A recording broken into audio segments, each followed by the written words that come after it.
12절의 말씀이 됩니다.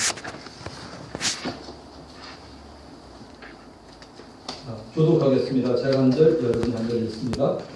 믿음으로 아브라함은 부르심을 받았을 때 순종하여 장래 유업으로 받을 땅에 나아갈새 갈 바를 알지 못하고 나아갔으며 믿음으로 하나님의 땅에 있는 것 같이 약속의 땅에 거류하여 동일한 약속을 이루어 기억하지 않는 이상이 야고보다 자정하게 구하였으니 이는 그가 하나님이 계획하시고 지으실 터가 있는 성을 알았음이라.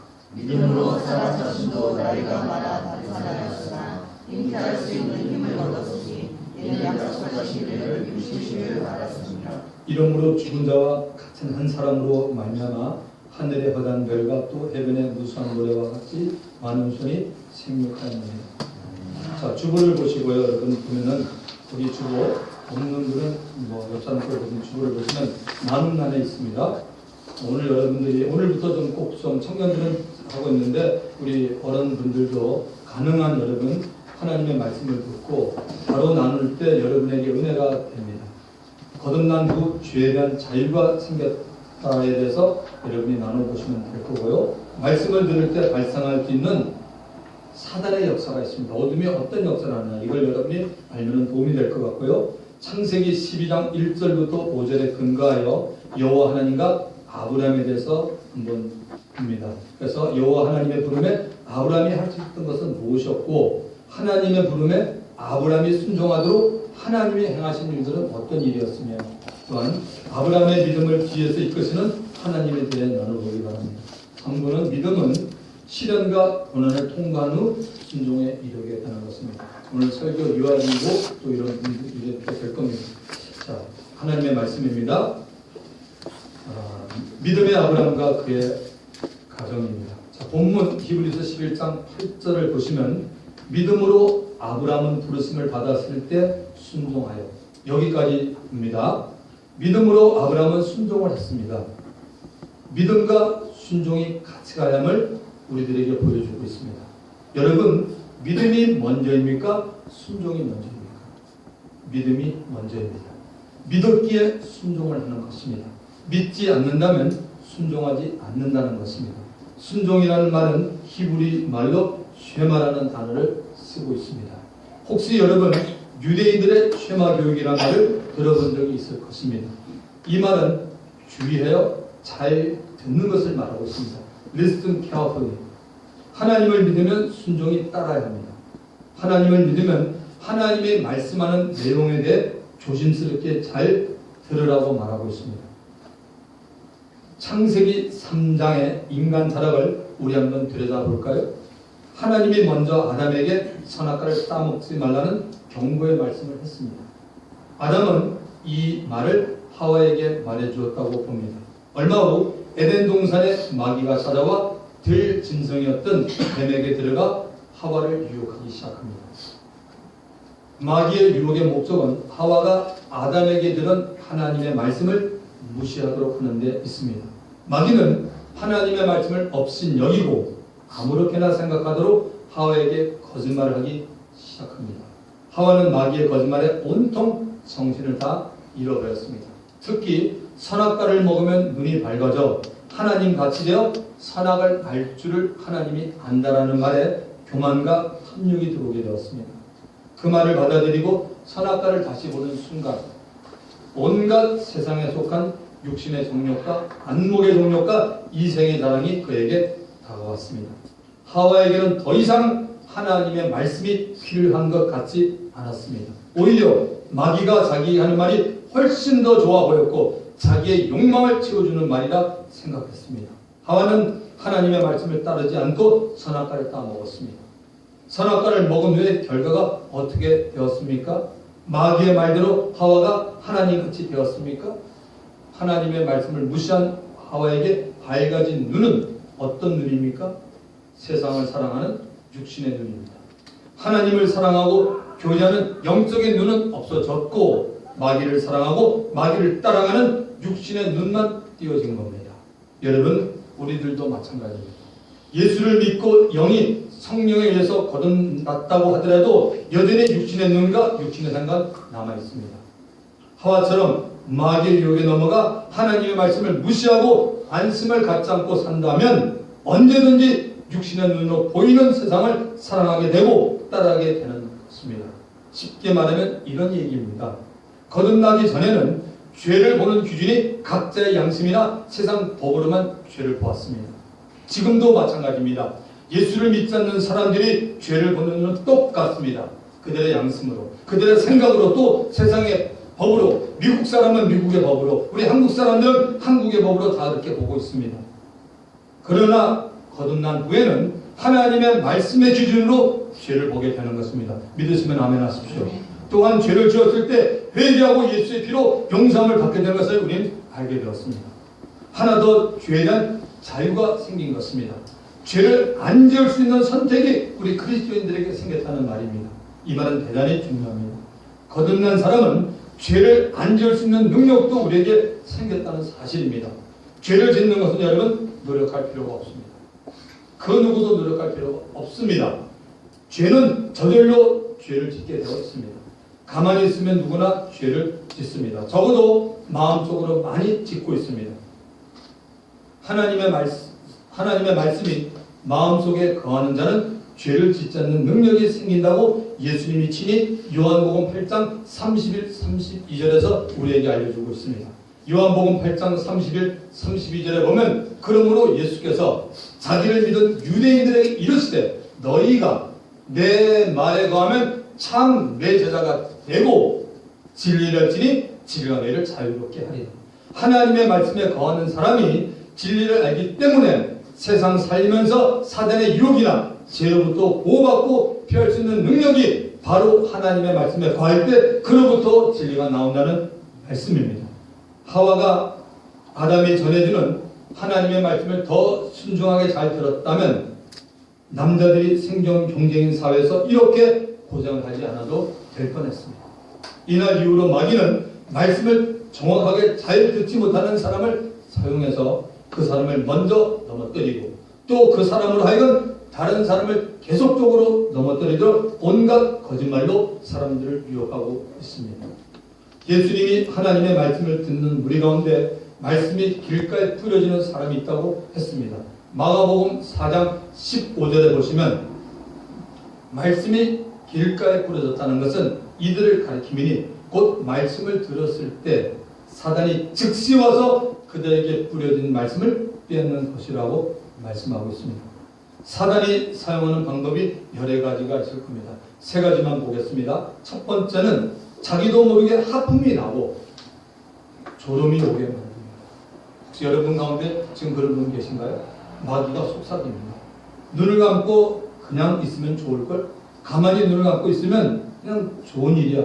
이것은 여러분 속는 일입니다. 일단 눈을 감으면 말씀이 연결이 잘 안 됩니다. 끊어지게 들립니다. 듣기는 들은 것 같은데 무엇을 들었는지 잘 모릅니다. 들었는데 연결이 안 됩니다. 이런 사람은 말씀으로 변화되기 어려운 사람인지 모르겠습니다. 두 번째로 사탄은 말씀에 전혀 깨달음이 오지 않게 만들어버립니다. 말씀을 듣는 사람에게 역사에서 전혀 그 말씀을 들으면서 깨달음을 주지 않는 것입니다. 교회 나오지만 아직 거듭나지 않고 있는 사람의 마음을 혼미하게 만들어서 그리스도의 영광의 복음의 강체가 비치지 못하게 마귀가 막고 있습니다. 또한 거듭난 사람이라도 어떤 사람에게는 하나님의 말씀을 이성으로 분석하고 연구하도록 만듭니다. 사람이 이성으로 하나님의 말씀을 본다는 자체가 잘못되었습니다. 어떻게 동정녀가 애를 낳을 수 있어? 어떻게 죽은 사람이 부활할 수 있어? 이런 엉뚱한 얘기를 하기 시작합니다. 왜입니까? 인간의 이성과 논리로 안 맞기 때문에 그렇습니다. 그런데 성경은 이성과 논리로 하나님의 말씀을 보지 말고 저와 여러분의 영으로 성령에 의해서 영으로 말씀을 보라고 하기 때문에 하나님의 말씀을 들을 줄 알아야 한다는 겁니다. 믿으시면 아멘 하십시오. 성경은 육신의 생각이 주는 것은 한마디로 사망이라고 로마서 8장 5절과 6절에 분명히 말하고 있습니다. 또한 그 생각은 하나님과 원수가 되고 하나님의 말씀에 굴복하지 않고 할 수도 없다라고 말하고 있습니다. 육신에 속한 사람들은 하나님의 법에 굴복할 수가 없습니다. 할 수도 없고 하지도 않는다고 말하고 있습니다. 육신에 속한 사람들은 하나님을 기쁘시게 할 수 없다라고 단정하고 있습니다. 세 번째는 말씀을 듣고 있을 때 세상적인 근심과 걱정, 염려를 가져다 줍니다. 이런 생각이 들면 속으로 여러분이 조용히 사탄아 예수 이름으로 명하노니 물러가라고 기도하시기 바랍니다. 그저없이 사탄은 물러갑니다. 왜 물러가는지 아십니까? 여러분 사단이 인격을 가지고 있기 때문에 그렇습니다. 여러분이 가만히 있으면 절대 그놈은 안 나갑니다. 여러분이 마음으로 예수 이름을 부르고 이런 악한 생각과 내가 지금 말씀을 듣는데 무슨 생각하고 있지? 아니 내가 갑자기 왜 은행 잔고를 생각하지?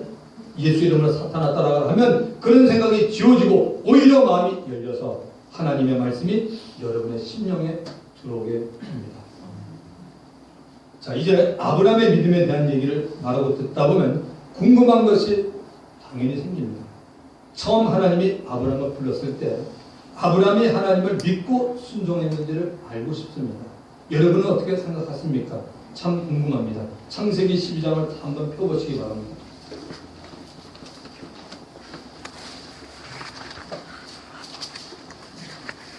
자, 창세기 12장 1절부터 3절에 하나님의 말씀이 이렇게 되어 있습니다. 여호와께서 아브라함에게 이르시되 너는 너의 고향과 친척과 아비 집을 떠나 내가 너에게 보여줄 땅으로 가라. 내가 너로 큰 민족을 이루고 내게 복을 주고 내 이름을 창대하게 하리니 너는 복이 될지라. 너를 축복하는 자에게 내가 복을 내리고 너를 저주하는 자에게는 내가 저주하리니 땅의 모든 족속이 너로 말미암아 복을 얻을 것이라 하신지라. 하나님께서 분명히 아브라함을 부르셨습니다. 하나님이 아브라함을 복의 근원으로 만들어서 궁극적으로 땅의 모든 족속이 아브라함으로 인하여 복을 얻게 했습니다. 하나님은 이 아브라함을 통해서 이 땅의 하나님 아들 예수 그리스도가 육신의 몸을 입고 위한 계획을 가지고도 계십니다. 여러분 창세기 12장 1절부터 3절에서 아브라함이 할 일이 무엇입니까? 복의 근원이 되게 사는 것입니까? 땅의 모든 족속을 위해 사는 것입니까? 아닙니다. 아브라함이 해야 하는 것은 들은 말씀 가운데 아브라함 자기에게 주어진 말씀에 순종하는 겁니다. 믿으시면 아멘. 저와 여러분도 똑같습니다. 우리들이 기록되어 있는 성경 말씀, 들려진 성경 말씀 가운데 하나님께서 나에게 주셨다고 믿어지시면 그 말씀에 순종하면 되는 것입니다. 아브라함이 할 일은 집을 떠나서 하나님이 보여줄 땅으로 가는 것입니다. 순종입니다. 창세기 12장 4절 말씀을 보도록 하겠습니다. 이에 아브라함이 여호와의 말씀을 따라갔고 롯도 그와 함께 갔으며 아브라함이 하란을 떠날 때 그의 나이 75세였다라고 말하고 있습니다. 사랑하는 성도 여러분, 아브라함의 믿음이 우리들보다 훨씬 좋은 사람입니까? 시작은 우리보다 더 좋은 믿음을 수호한 것이 아니었습니다. 하나님께서 일방적으로 은혜를 주셔서 아브라함의 믿음이 성장하도록 하나님께서 뒤에서 도와주신 것입니다. 저는 우리들도 이와 같다고 봅니다. 하나님께서 우리들에게 은혜 베푸시고 도와주심으로 믿음이 자라게 된다고 봅니다. 아브라함이 갑자기 하나님께서 말씀을 하시니까 즉시 모든 것을 중단하고 떠나갔습니까? 그렇지 않습니다. 앞뒤 문맥을 자세히 보면 알 수 있습니다. 아브라함 당시에는 족장 시대였습니다. 전 가족이 모여서 함께 살았던 시대입니다. 우리나라도 40년 전만 해도 한 지붕 밑에서 대가족이 살았습니다. 방 하나에 여러 명이 한꺼번에 살았습니다.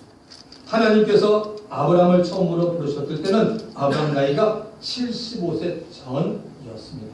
75세도 훨씬 이전이었습니다. 아브라함의 아버지 이름은 데라입니다. 창세기 11장 27절부터 31절에 보시면 데라와 그의 가족에 대하여 상세히 소개가 되고 있습니다. 이들의 고향은 갈대아 우르였습니다. 이곳에서 이들 가족은 우상을 만들고 있는 집안이었습니다. 그리고 그 우상 만든 것을 파는 집안이었습니다. 하나님이 정말 미워할 만한 가정이었습니다. 어느 날 하나님께서 아브라함을 부르셨고 아브라함에게 집을 떠나 하나님이 지시한 약속의 땅 가나안으로 가라고 말씀합니다. 이제부터 성경 안에 있었던 보이지 않았던 내용을 찾아가 보도록 합니다. 지금부터 여러분들이 잘 듣지 않으시면 오늘 내가 무슨 설교를 들었는지 알 겁니다.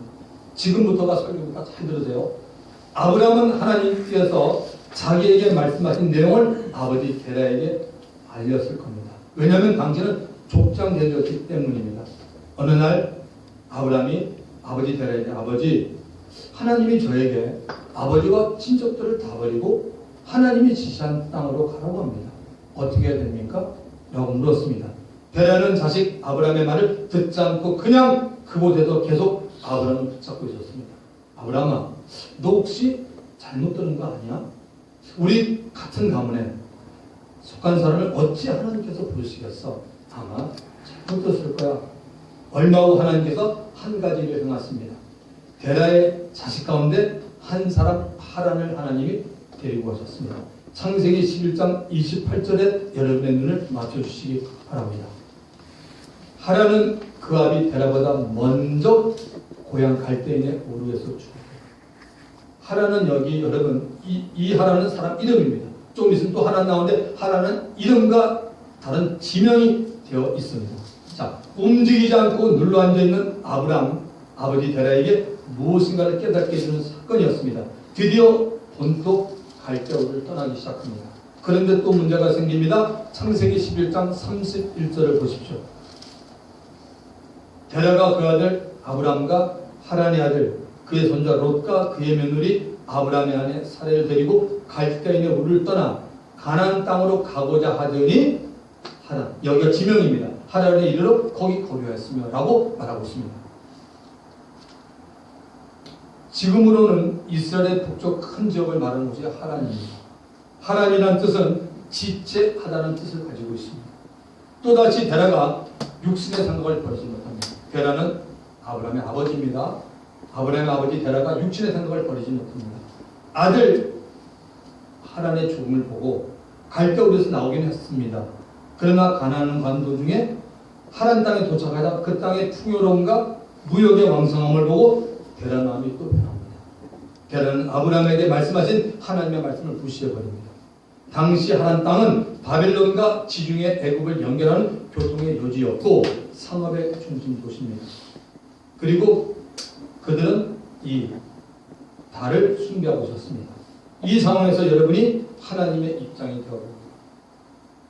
누가 하나님이 하는 일을 지금 맡고 있습니까? 영적으로 물론 사단입니다. 누가 맡고 있냐고요? 아브라함의 아버지 데라가 맡고 있습니다. 데라 때문에 아브라함도 다시 하나님보다는 세상이 좋아서 세상을 따라갈 수가 있습니다. 아브라함은 많고 많은 사람 가운데 하나님의 이루실 뜻을 나타내고자 부른 하나님의 사람입니다. 이제는 하나님이 가만히 있을 수가 없게 되었습니다. 아마 이때를 우리는 하나님의 때라고 볼 수 있겠습니다. 데라를 이 세상에서 데려가시기로 하나님이 작정하십니다. 창세기 11장 32절을 보시기 바랍니다. 데라는 나이가 205세가 되어 하란에서 죽었다라고 되어 있습니다. 아주 짧은 말씀입니다. 이런 배경을 염두에 두고 창세기 12장 4절 이하를 보시면 여러분 하나님의 말씀이 이해가 됩니다. 다시 창세기 12장 4절로 들어가 봅니다. 여러분의 눈을 창세기 12장 4절에 맞춰보시기 바랍니다. 이에 아브라함이 여호와의 말씀을 따라 갔고 롯도 그와 함께 갔으며 아브라함이 하란을 떠날 때 그 나이 75세였다라고 말하고 있습니다.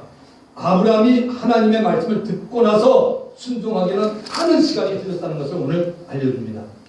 갈대아 우르에서 즉시 떠나지 않았고 또 하란에서 상당한 기간 동안 그들은 살았습니다. 그 증거가 창세기 12장 5절에 나와 있습니다.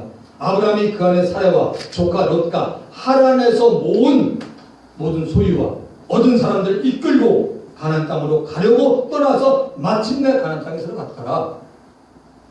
하란에서 사는 동안 많은 소유를 모았고 종들도 모았다라고 되어 있습니다. 여러분 짧은 세월 동안 이렇게 벌 수도 있지만 결코 쉬운 일이 아닙니다. 이곳에서 비즈니스 장사도 하고 상당한 세월을 살았다는 것을 우리는 볼 수가 있습니다.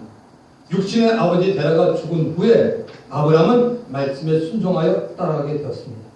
이 시기가 말씀에 순종한 아브라함의 나이고 이때가 75세라고 말하고 있습니다. 아브라함의 모습을 보면서 저의 모습을 보고 여러분의 모습을 보게 됩니다. 우리 한 사람 한 사람이 참으로 주의 말씀을 순종해서 나누는 것이 얼마나 어려운 것이고 얼마나 힘든 것인지 성경은 정확히 알려주고 있습니다. 그 어려운 이유는 우리는 틈만 나면 어때요? 육신으로 살아가고 합니다. 안 그렇습니까? 틈만 나면 그렇습니다. 어떤 사람은 틈이 나기는 본인이 틈을 만들면서 따라가더라고요. 틈만 나면 우리는 쥐하고 달려갑니다. 내 것 자랑하고 내 것 주장하고 살려하기 때문에 그렇습니다. 내가 화가 나고 불쾌한 일이 생기면 내 옆을 무시해버립니다. 일단 신경절부터 냅니다. 아니면 말을 안 하기 시작합니다. 나 지금 화나 있으니 나 누구든지 건들지 말라는 것입니다. 성경에서 분을 내는 것은 인정을 하고 있습니다. 그러나 해가 질 때까지 분을 갖고 있지 말라고 풀어버리라고 말하고 있습니다. 하나님의 말씀입니다. 그 이상 네가 더 오래 갖고 있으면 마귀에게 틈을 주게 된다라고 알려주고 있습니다. 하나님은 우리에게 말씀합니다. 너는 나의 자녀인데 왜 네가 자꾸 마귀하고 놀려고 하니? 마귀에게 틈을 주려고 하니라고 말합니다. 하나님은 우리의 이성, 감성을 잘 알고 있습니다. 우리가 화나는 것은 인정하지만 그 화가 너무 오래 가지 말라고 우리에게 권유하고 있습니다. 사람에 따라 정도의 차이는 있지만 우리는 언제 화가 날까요? 몇 가지 경우가 있지만 사람은 누구나 다 자존심을 가지고 있습니다. 세상적인 표현으로 너 알량한 자존심 좀 버려. 별거 아닌 자존심을 세우냐? 그렇게 말합니다. 그 자존심이 발표될 때 사람은 화를 냅니다. 또 하나는 열등의식이 화를 내게 하는 경우가 있습니다. 누구나 완전하지 않기 때문에 열등의식은 다 있습니다.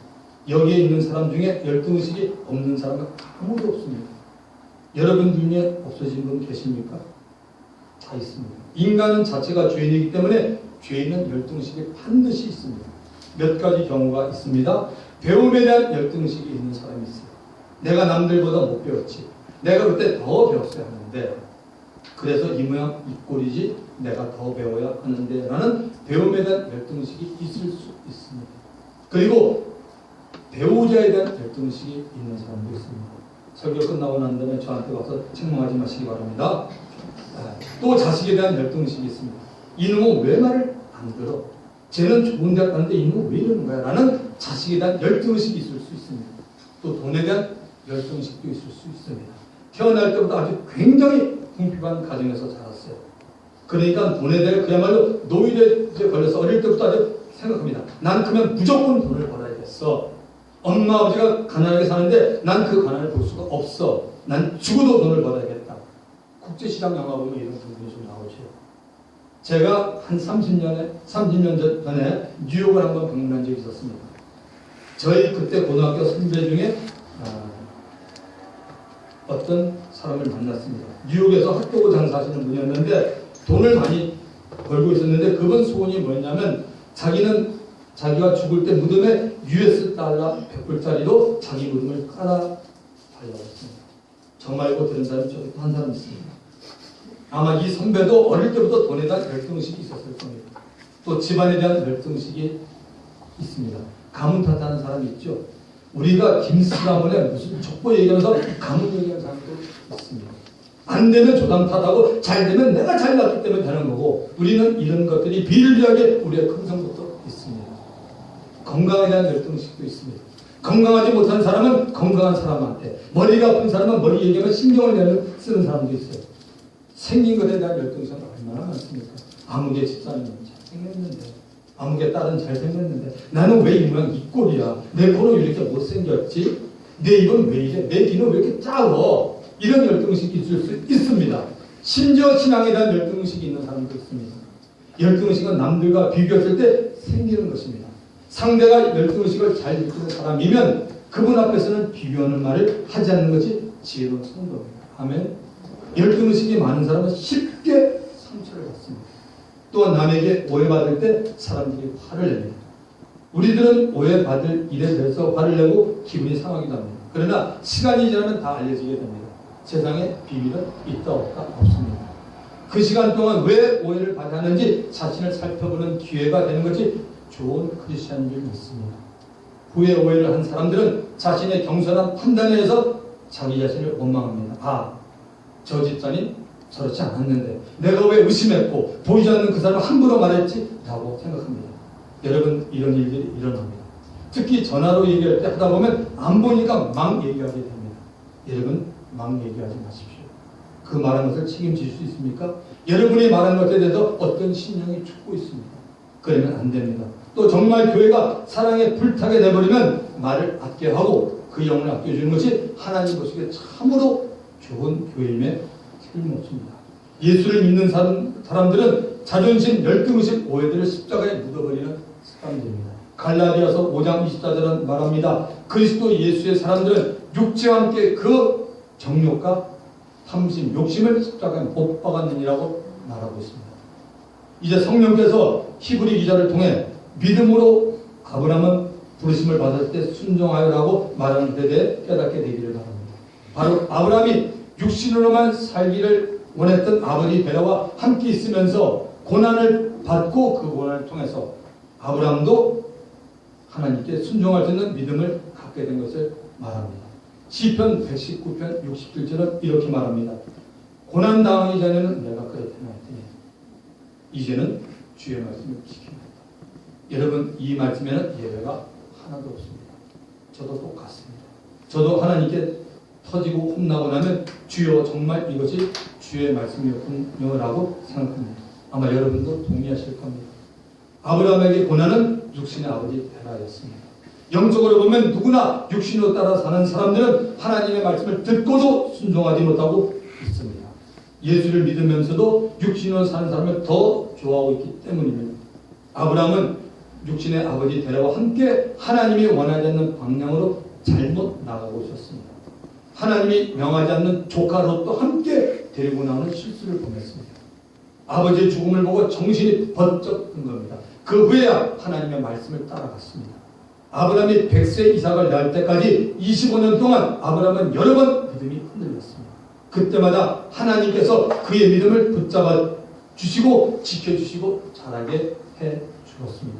실로 놀라운 하나님의 은혜입니다. 물론 이 은혜라는 말 속에는 하나님의 영광을 위해서 준비하는 인간의 모든 노력도 다 포함된다는 말씀입니다. 우리는 일단 구원을 주시려는 주의 부르심에 각자가 어떤 모습으로든 반응을 보이고 지금 주 앞에 나오는 자들입니다. 이제 우리에게는 사명에 대한 부르심이 있습니다. 그 사명이 크든 작든 관계가 없습니다. 이 거룩한 사명에 대한 부르심에 반응을 보이는 사람은 그리 많지 않습니다. 사랑하는 성도 여러분, 주님이 부르시는 사명인데 우리가 다 따라가는 저와 여러분이 되기를 주의 이름으로 축원합니다. 믿음의 시대를 통해서 아브라함은 하나님 앞에 나오는 방법을 우리 모두에게 알려주고 있습니다. 바로 절대 순종한다. 히브리서 11장 8절 후반절을 가보도록 하겠습니다. 장래 유업으로 받을 땅에 나아갈 때 갈 바를 알지 못하고 나아갔으며. 여러분, 어떻게 보면 아브라함이 정신 나간 친구 같습니다. 아니, 갈 바를 알지 못하고 갔다라고 말합니다. 어디로 갈지 모르고 나갔다는 것입니다. 아브라함 앞에 좋은 일이 생긴다는 것을 의심치 않고 믿음으로 행동을 한 것입니다. 아브라함 앞에 펼쳐질 약속의 땅 가나안을 믿음의 눈으로 보고 어디로 갈지 모르고 나간 것입니다. 왜냐하면 하나님께서 아브라함을 인도하셔서 가나안 땅에 정착하게 해주실 것이기 때문입니다. 이것이 바로 예수 믿는 사람이 갖는 놀라운 믿음입니다. 우리들 각자에도 한번 적용을 해보십시다. 당신이 처음 거듭난 것이 여러분 어디입니까? 거듭나기 전에는 하나님의 자녀가 아니었고 거듭난 후부터는 우리는 하나님의 자녀가 된 사람들입니다. 여러분들 가운데는 지방에서 살다가 이곳 서울로 이주한 사람들이 있다고 봅니다. 아니면 서울에 살다가 지방에 갔다가 다시 서울로 온 분들도 있습니다. 제 경우를 좀 보겠습니다. 저는 굉장히 복잡한 사람입니다. 일본에서 태어나서 어릴 때 마산에서 몇 년 살다가 거기서 서울로 왔습니다. 그리고 서울 와서 제대하고 시카고로 갔습니다. 그리고 시카고에서 LA로 갔고 거기서 또 사무세로 갔습니다. 그러다가 6년 전에 하나님 은혜로 서울로 나왔고 서울에 나와서 이곳에 얼마나 많이 이사를 했는지 모릅니다. 이 세상이 제게는 정말 나그네 길이 같이 되고 있습니다. 여러분 가운데는 외국에서 장기간 근무하시다가 들어온 분들도 계시고 외국에 가서 유학 마치고 들어온 청년도 있습니다. 사람이 살고 있는 지역을 옮기는 문제는 그렇게 쉬운 문제는 아닙니다. 특히 믿는 사람들은 하나님께서 허락하지 않으시면 옮길 수가 없습니다. 저는 저 자신을 비롯하여 이곳 반석교에서 신앙생활 하시는 분들은 좋으신 하나님이 사명을 감당하라고 이곳에 보낸 줄 믿습니다. 그 사명을 감당하도록 하나님께서 직장도 주시고 사업도 주시고 결혼 배우자도 예비하시기 바랍니다. 직장 따라 사업 따라서만 살면 이곳이 살기 어려지면 그 사람은 다른 곳으로 옮깁니다. 그러나 사명 따라 살면 그 사람은 하나님께서 책임져 주십니다. 믿으시기 바랍니다.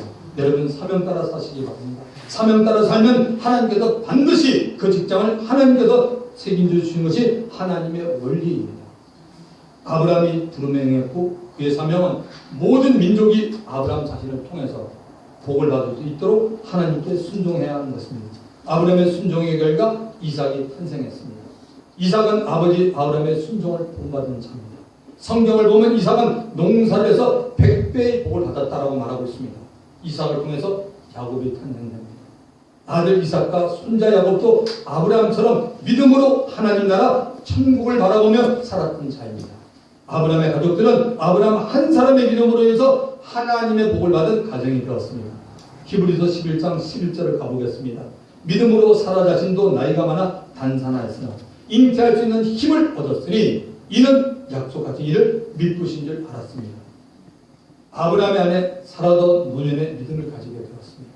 더 이상 아이를 잉태할 수 있는 능력이 없었던 사라에게 하나님의 믿음을 주었습니다.